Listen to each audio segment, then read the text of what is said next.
and welcome back to Cuckoo for Books. My name is Salva and today I'm going to be doing my October wrap-up and favorites. This month flew by so quickly. I can't believe we're in November already. I kept putting off a lot of things until November. I was like, November's a long time away. I've still got time and now I got to do what I put off. But I read 3 books this month. The first book I read was an ARC and it is The Dark Descent of Elizabeth Frankenstein by Kiersten White. So this is a retelling of Frankenstein, obviously. That's from the point of view of a girl named Elizabeth Frankenstein. Why am I stating the obvious here? I would say that my biggest issue with this book is that it spent a whole chunk of the book pretending that there was this mystery to be solved. And the mystery is, yes, Victor Frankenstein has created a monster. We all know that. So why would you spend a good chunk of the book saying, ooh, a mysterious figure ran by, whatever could it be? Like, we all know Frankenstein made a monster. You do not need to spend 90% of the book building that suspense up. But what I really loved about the book is you can still see the beauty of Kiersten White's writing. I really personally loved how she manages to make them really unlikable and at the same time so lovable and so dear to your heart. She's done that with Lada in And I Darken. She is the meanest, coldest, crankiest YA character I've ever read about, and yet I don't hate her. She's done the same with Elizabeth Frankenstein. Elizabeth Frankenstein is a liar who only looks out for herself, but at the same time you cannot resent her because she makes them seem really sympathetic and makes you see their side. And so I still think that the beauty of her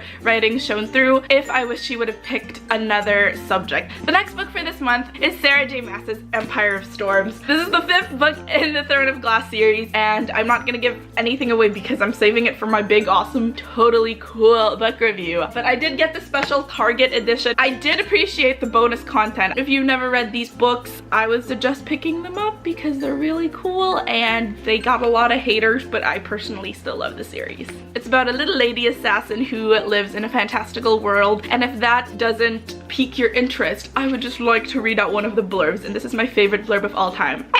Fans of Tamora Pierce and George R.R. Martin, pick up this book. If you've been on this channel long enough, then you know that yes, my mission in life is to spread the love of reading, but it's also to get everyone in this world to pick up a Tamora Pierce novel. She is my favorite author. I love her so much, to the point where I haven't bought her latest book because I'm terrified, which is this weird twisted logic, but that's something I do a lot. Like when I hear good news or when I get excited over something, I can't even look at it. It's like looking into the sun. Like, yes, it gives us light and I live for it and I cannot live without it, but also if I look too directly into the sun, I die. And that's how it feels like buying the new Tamora Pierce book. Anyway, back to the blurb.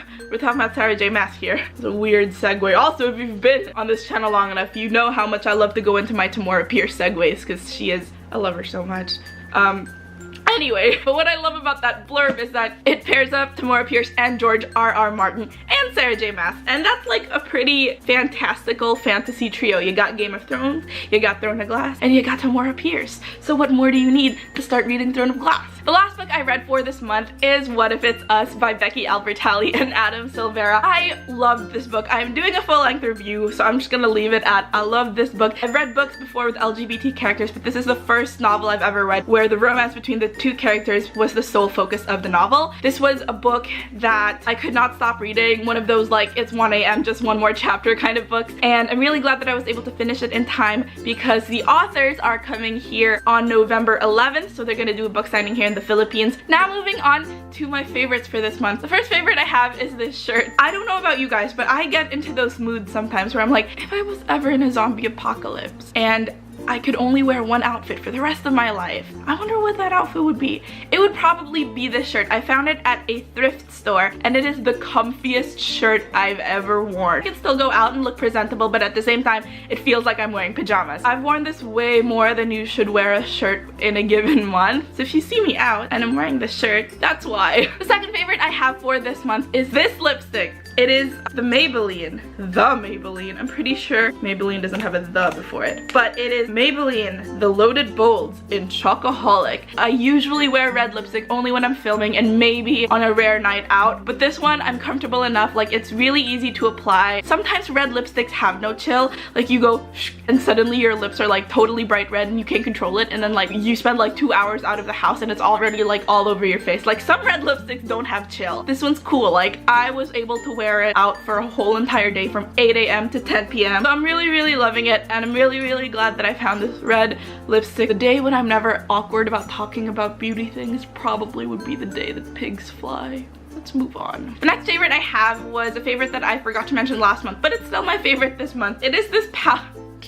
My god, how old am I? But it is this little coin purse. It's We Bare Bears again. I love We Bare Bears. This one's Pan this time. Society would consider me an adult. You know, when adults are supposed to have proper wallets. One of those, you know, long wallets with the flap. Got room for your IDs and your cash and your cards. Over the past 2 or 3 months, I was like, oh, I'm just carrying a small bag around. I can just dump it. Like if I'd go out to party, did I just say if I go out to party?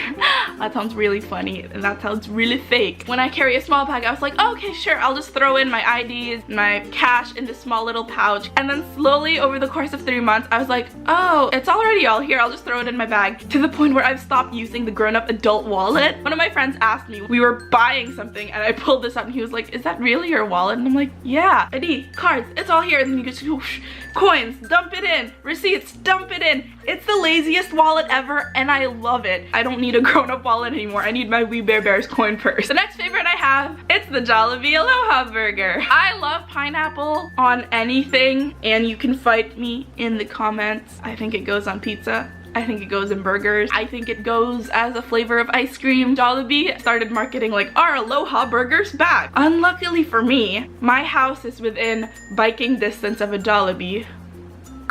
Just like this shirt, been eating more of this burger than you should in 1 month. The last 3 favorites I have would be online things or not tangible things that I can hold up and show. A big reason why I have so many like online or virtual favorites this month is for a whole week I was knocked out with the flu. Like I was bedridden, I could not leave. So all I had was like my laptop and my books. My next favorite would be the website College Humor. College Humor has been around for a really long time, and there was a time when I first discovered it, I was like, these skits are so boring. I'm not really vibing with the humor. But while I was sick, I somehow rediscovered the channel. And for some reason, what used to be really cheesy and corny to me, I suddenly found really funny. I'm now really enjoying it and it's really troublesome. It pops up a lot in my suggested videos and then I go down a rabbit hole and then I don't come out until 2 a.m. The last 2 favorites I have are TV shows, and the first one is Brooklyn Nine-Nine. This was a show that I had started earlier this year, around July. I think because I marathoned it. Like I found it good and then a part of me got bored because I was like, I've been watching like 4 seasons straight. I've watched nothing but Brooklyn Nine-Nine. So I took a long break, a really long break. I picked it up again. I loved that break I took because coming back to it, I loved it even more than I did the first time I watched it. For those of you who don't know it, it's a sitcom set in a police station. I personally love my cop shows. I love me some Criminal Minds. I love me some Law and Order. So to have Brooklyn Nine-Nine, which is a lighter, more comedic take on the whole copper business. And what I like about the show is that it still also tackles, you know, crimes and bureaucratic red tape within, you know, the police department. Like, it's not all comedy. I think the balance is really good. I'm really hoping that NBC renews it for more than 1 more season. You can't give this to me so late in the game and just take it away. Ow. That was the light, by the way. I just whacked my hand against a big industrial light.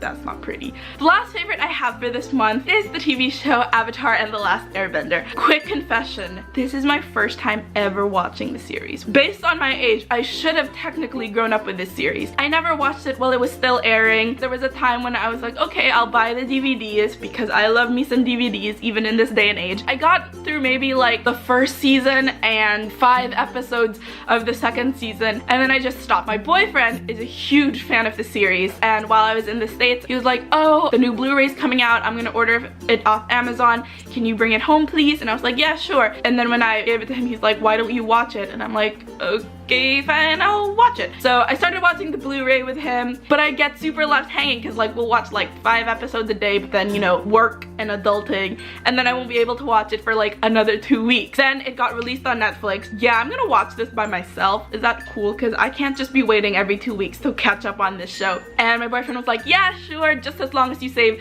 the last 5 episodes of the last season for us to watch together because I want to see how you react. I finished all the episodes. I still have not watched the final 5 episodes, we still have not gotten around to that because Haunting of Hill House, that's another story. I do not know why I was sleeping on this series. It's really, really good, and I think it helps a lot that I have someone who's like a really big fan and who is also an expert on the series. So if I have questions or every time I feel like I don't want to watch it anymore, like he's around to convince me like, no, it gets good. That's just like a really boring episode. It gets really good. Like someone to like cheer you on and keep you from stopping the series. I see it now. I see why everybody freaks out about it. I see why everybody loves it. I'm really excited to finish the series. I still have not finished the last 5 episodes. I'm not about to it for my October wrap-up and favorites. I'm sorry, it's like noontime. I'm really hungry. And that about does it for my October wrap-up and favorites. You can follow me on my other bookish adventures on Twitter and Instagram, both at Cuckoo for Books. Please subscribe, and I will see you guys very soon.